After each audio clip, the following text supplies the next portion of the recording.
Okay, so today what I'm going to do, we are going to discuss a bit about RDBMS, NoSQL, DBMS and their crossovers and how we are going to use them in our Ginny and Johnny Business Intelligence Dashboard project.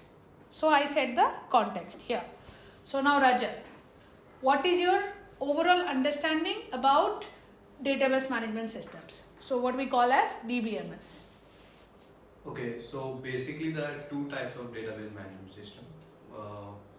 Both can be categorized as NoSQL, that is, and SQL. Okay. One is structured. Okay. So here I stop you. Okay. Why I stop you? You are right to say there are generally two types of database systems, Okay. but they are not like you have said. They are not divided. So initial days we had files. Okay. File systems. Then came DBMS. Then it evolved into RDBMS. Then came our famous NoSQL. Okay, so we'll not discuss files. Absolutely not discuss files. But we will kind of traverse between the three of this. So, DBMS or RDBMS, they are governed by transactions. Okay. And transactions are governed by ACID compliance. And DBMS or RDBMS also talks about normal forms. Now, what are normal forms? Now you search your phone or your whatever, laptop, wherever. Or what is normalization?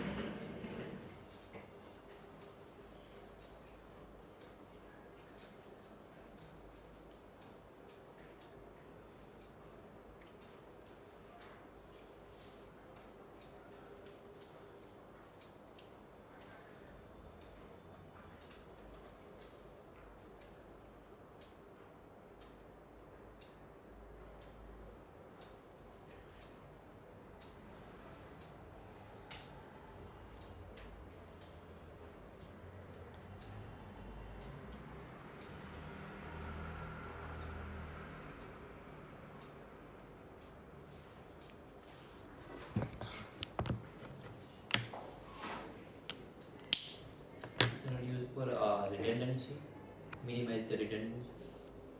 Minimize or what? I will put my phone in airplane mode.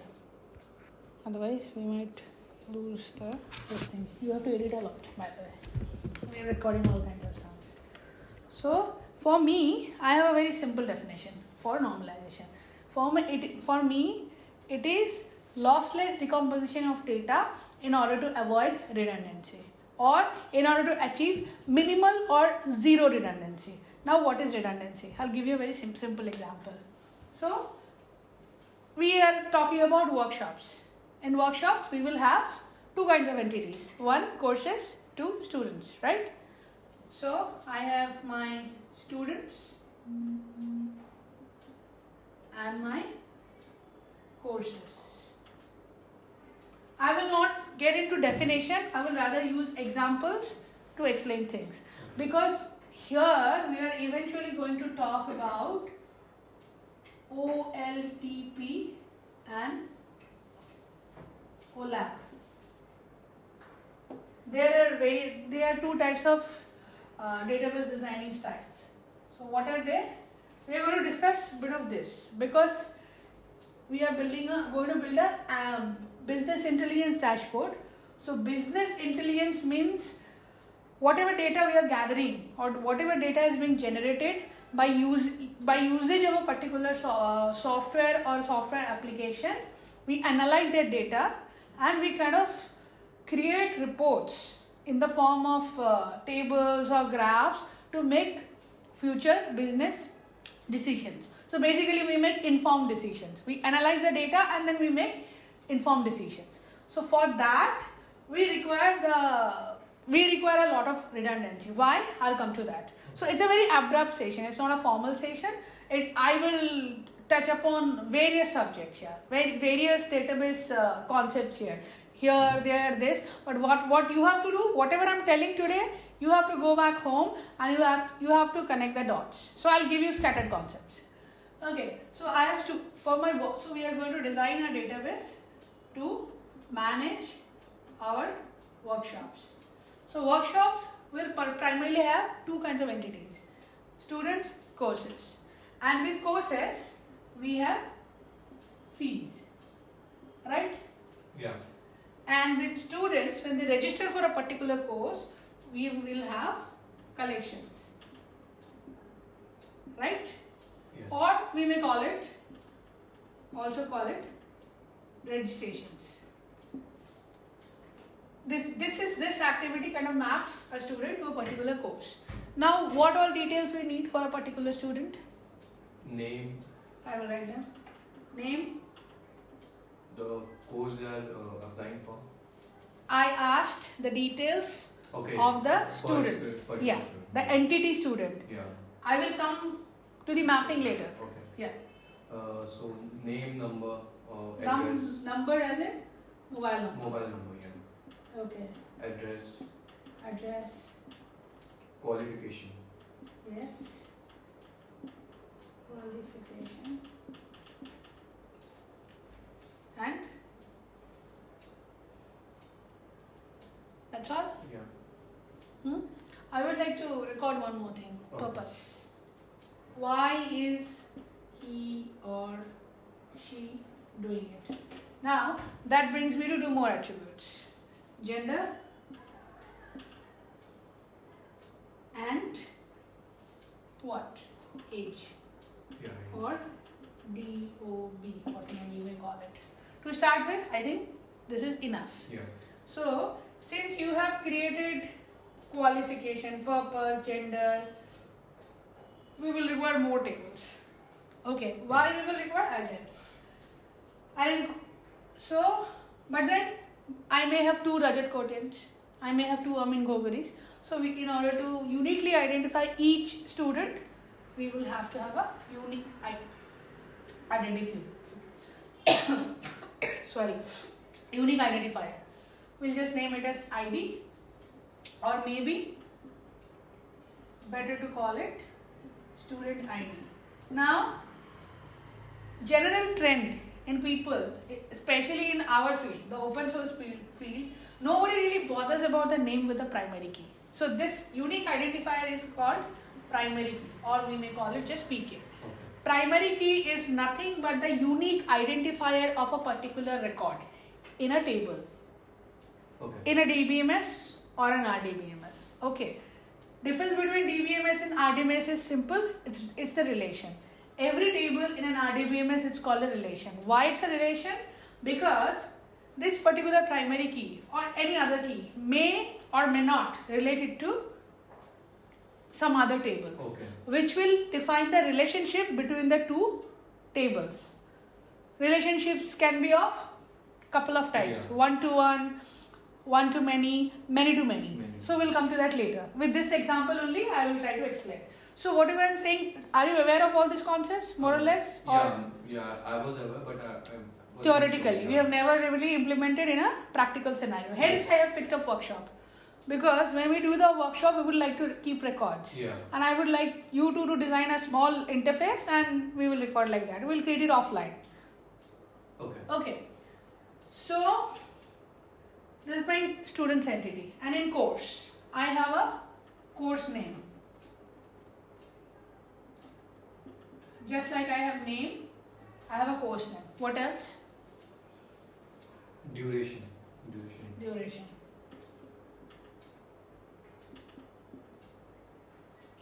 Minimum qualification required for the course. Okay.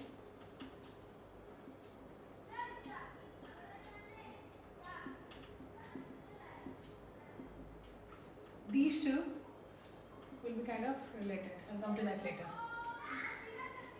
Okay. And Fee.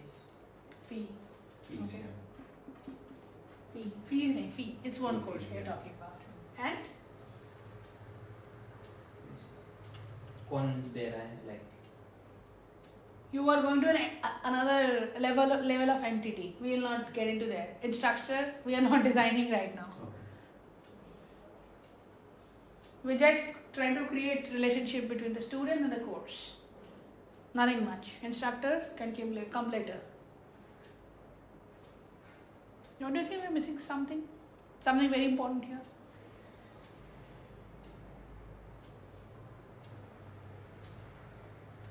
Subject.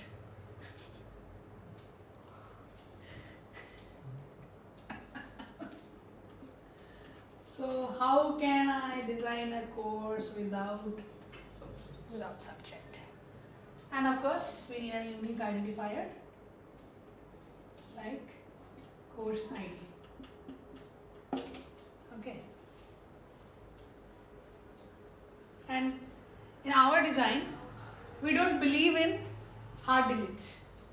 We never ever delete any record from the database unless it is absolutely necessary.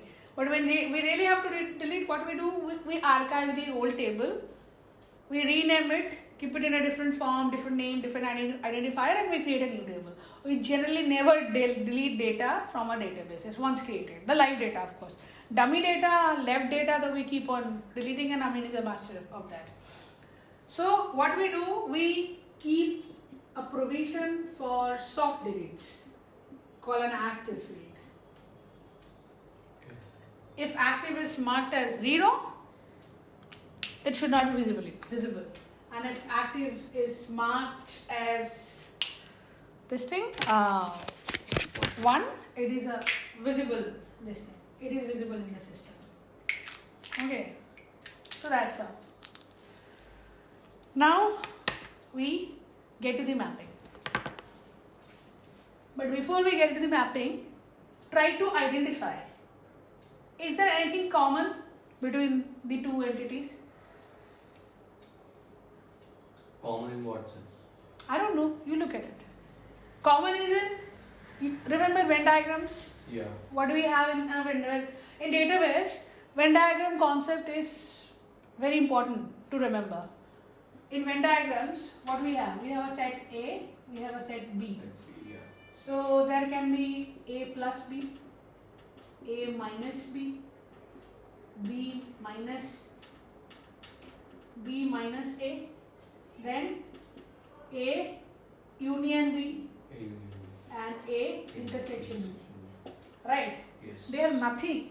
This entire set theory is the base of my query writing. Always remember that. Base of your query writing lies in set theory, because basically we are fetching data sets, and these are the logics we are applying in order to fetch. Have you ever thought about that? No. But you keep on talking union, intersection, right? But you never thought that basis of my query writing is set theory. Venn diagram is how we represent. It is set theory. The subject is set theory. Okay. Now here I have a point. Multiple cores may have a common fee. Right? Yes. Anyway, not really relevant here. Why, I'll tell you later. So how do we create a mapping? So student registers for a course. What will be my student course table? That is I. Student course relation, I call it. And what kind of relationship they will have? Will it be one-to-one? Will it be one-to-many? Will it be many-to-one? Will it be many-to-many? Okay, so that can basically be two tables. One will be for the courses and second. No, first question I asked is what is the kind of relationship they are going to have? Will it be one-to-one, one-to-many, many to one or many to many? That depends. If the student can enroll in multiple courses. How you want them to be in your design. So you are the designer, you are the architect of the whole thing. You decide what kind of scalability or flexibility you want to keep in your design. Then So we should always design keeping in mind that it can scale to that level. We should never ever limit our design thinking no, this is the scope today. When you do that database designing or you architect databases, you will always have to think of scale. So your design should support scale. Scale in two sense. One, scale of the design. The design should be able to extend to like n possibilities, n number of possibilities. Second, the design should be good enough so that it works when there is a huge traffic or data volume. The design should not fail traffic scale. So these are the two parameters of scale we should consider while doing a database design. Horizontal and vertical scalability. बोल सकते हो yes and no. Horizontal and vertical scale is different. That is different. Example of horizontal scale is when I am having coffee from a small cup. My coffee requirement goes up. What I do, I upgrade my cup. That's vertical scaling. Yeah. This laptop is 16 GB RAM, not working for me. I upgrade the entire laptop to 32 GB. Yeah. I upgrade the whole machinery. That's vertical. But I have this task. It has front end, it has back end. So do I use one guy to get both done in a longer period of time, or we invest two people to parallelly execute front end and back end, and I kind of achieve it in much lesser time. That is horizontal scaling.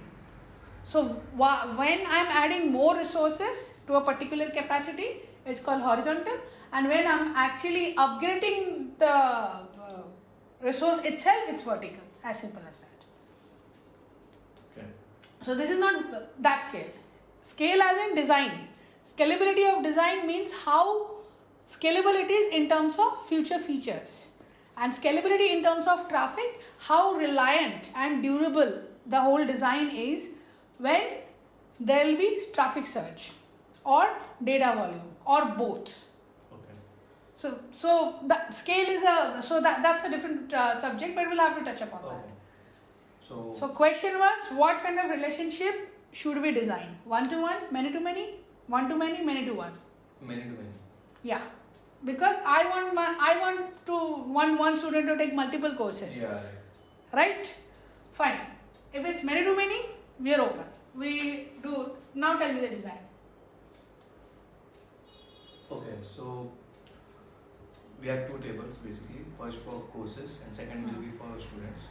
We can map those primary key with respect to courses.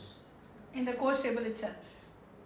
No, we can create one more table where we map both where we map a primary key of the student as well as the course ID. Okay. Yeah. Not a bad idea. But we don't know what we're going to do. Traditionally, if we follow normalization path, one normal form, two normal form, etc., three normal form, then we will do a very strict design. Strict design as in we will create a separate tables, and we will create one entry for each course and student mapping, and we record that okay, this particular student took this course from this date, from that date, etc., all of that.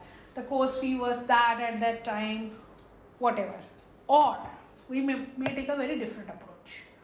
As in, we may choose to be in normal form one normal form instead of two or three. Like, what will I do is, this is my student ID. Maybe this is my PK. Because these are called master tables. Designing master tables are fairly straightforward. But designing the mapping tables, the transaction tables, that's where you need your design head to really think and work. Student ID, maybe it's a primary key. Then course ID. It's not a primary key, of course, but it's a foreign key. This is also a foreign key because it is connected to this one. Okay, this is purely a foreign key because it is not. So I am considering a student as a unique identity in the first design, but it's going to fail in one way or the other. Course ID. Now we said we will do many to many. That means we have to make course ID a kind of varchar, or what we may call as string or text, whatever. Because many to many we said, so we have to comma separate the course IDs. Yeah. So comma separating is not a normal form. Do we take that approach or not? We'll have to decide.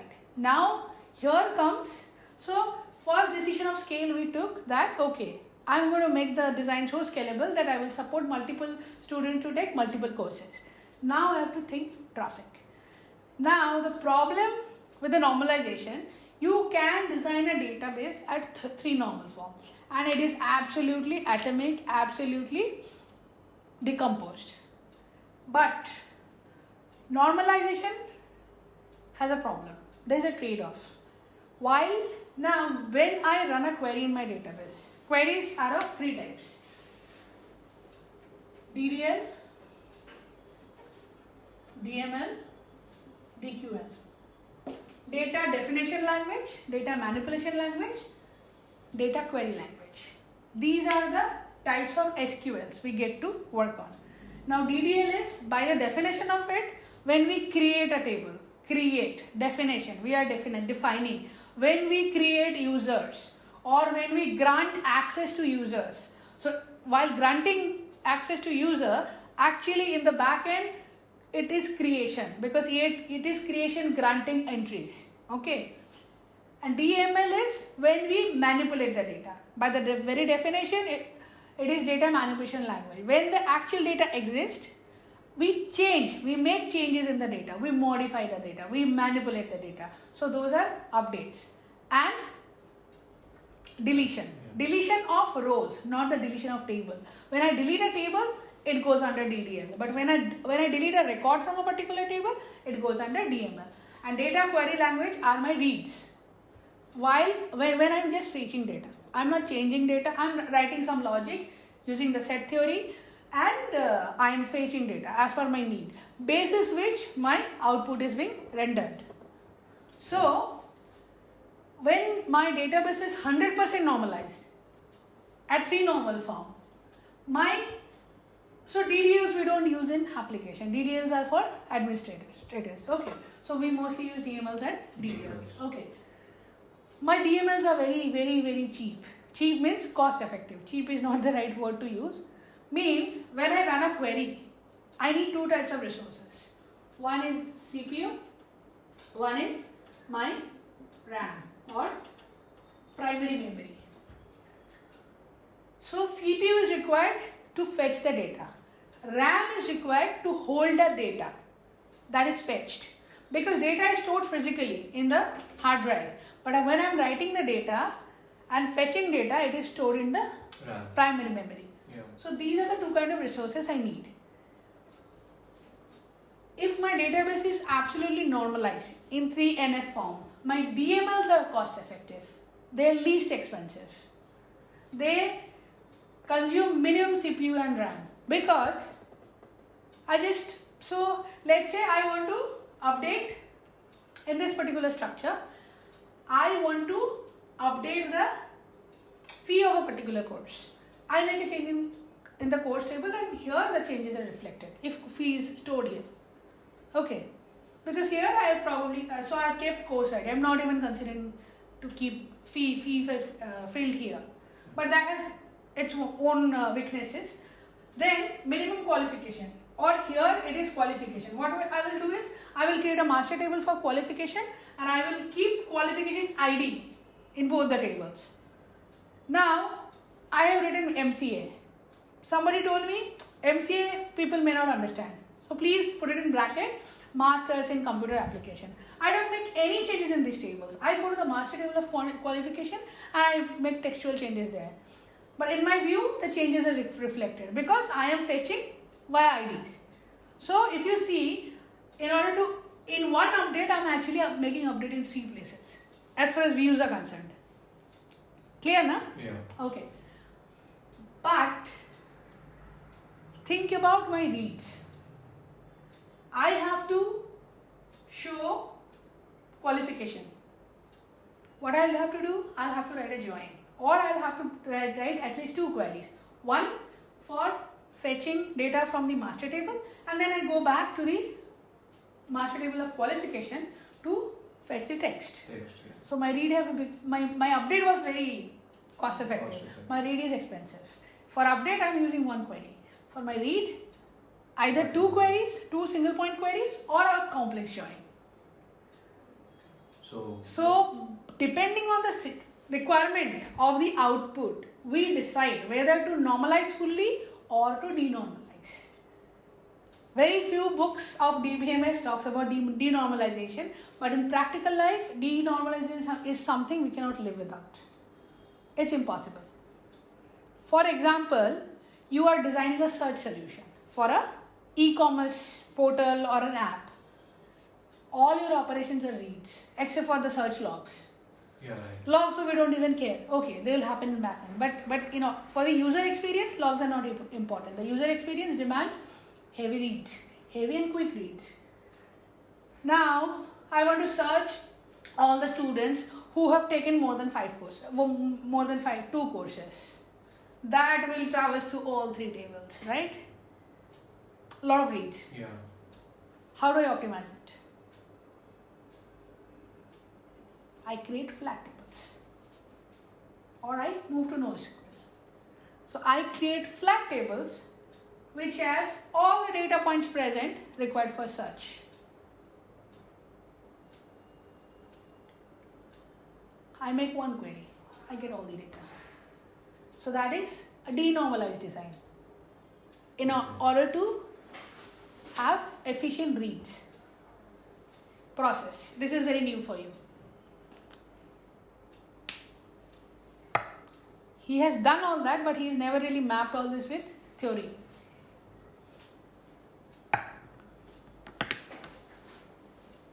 So we have touched upon so many subjects. So basically, we have touched upon the concept of DBMS, RDBMS. We have touched upon we have not really gone deep into query writing, but we have at least touched upon how query writing is connected to mathematics, and we have also touched upon a little bit of hardware.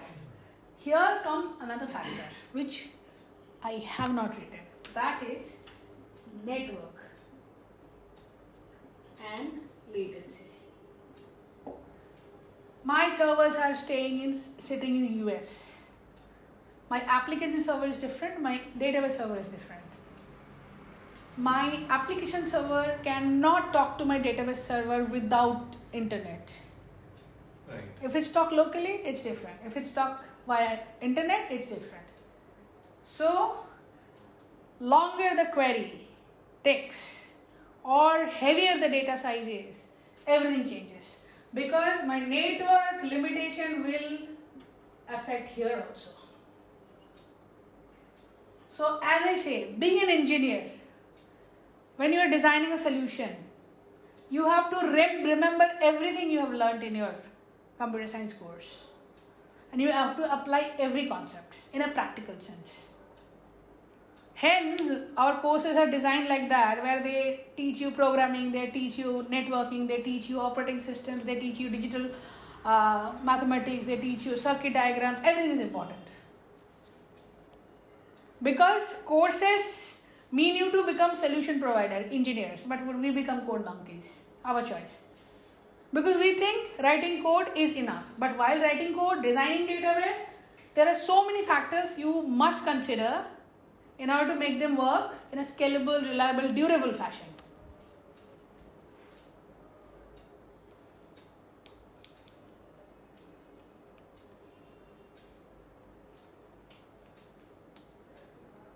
Okay. Processed? It will take time to process the whole thing. So we have touched upon normalization and denormalization. Now, joins I'm not covering today. We will get into query writing later. So we will touch a bit about NoSQL. This denormalization, the requirement of denormalization or requirement of making efficient read-heavy applications kind of give birth to NoSQL. NoSQL is where we keep the data in a manner where we fetch maximum data with minimum queries. Okay. In DBMS and RDBMS, in SQL, the queries are governed by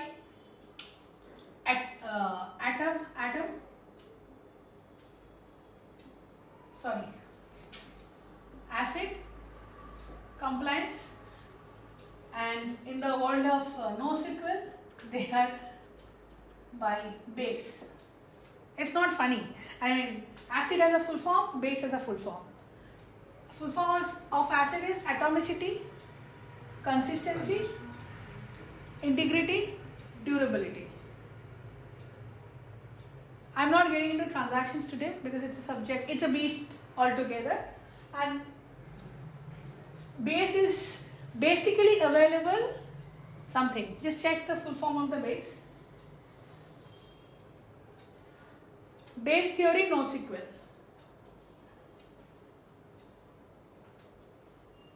Basically available, soft state, eventual consistency. Basically available, soft state, eventual consistency. So basically we have the consistency here, na? Eventual consistency means in ACID, if a transaction starts, it can either complete or can roll back. In base, we more or less achieve that consistency.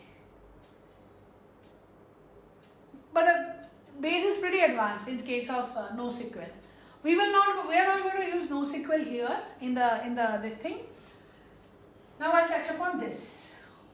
Online transaction processing, OLTP, and OLAP is online analytics processing. Means this is the kind of design should be followed when we design it for transactions, actual transactions that happen in an application. We design OLAP in order to create analytics data. In OLAP, we do nothing. We take the entire data set in that transactional design and we convert into absolutely denormalized, read-friendly format. That's it. So if I want to know how many students have taken more than one courses, I'll create a table. I'll put student ID, I'll put course ID, I'll put student name, I'll put course name, I will put qualification ID, I will put qualification name, I'll put course, whatever data, ID plus this thing, the value and the textual value. I'll take everything and create one table. Go to that table, search with, go to that table, group by student ID, group by course ID, you get your data. In fact, we can make the OLAP so efficient that we might try to, we may try to predict, okay, these are the kind of data required that's going to be there. So what I will do a count in the back and I'll also mark number of courses taken by a student. Exactly the format I require, I can create an OLAP table accordingly. Then my reads are like super light, minimal cost. So these are very basic stuff. They are an advanced thing, they are designing, but is this kind of connecting the requirements of the BI dashboard? Yeah. In the BI dashboard, what we are doing is we are taking their transactional data. So data that is that we have taken out from their ERP. ERP is backend. So we are taking the entire transactional table. Then we are looking at report requirements. Basis the report requirements, we are going to design the OLAP. That's where Pradesh is struggling. He's not able to find the data because we don't know the database design. We didn't do it. So what I'll do is I will look into the data. I'll find out what exactly should we travel, and then we kind of strategize accordingly.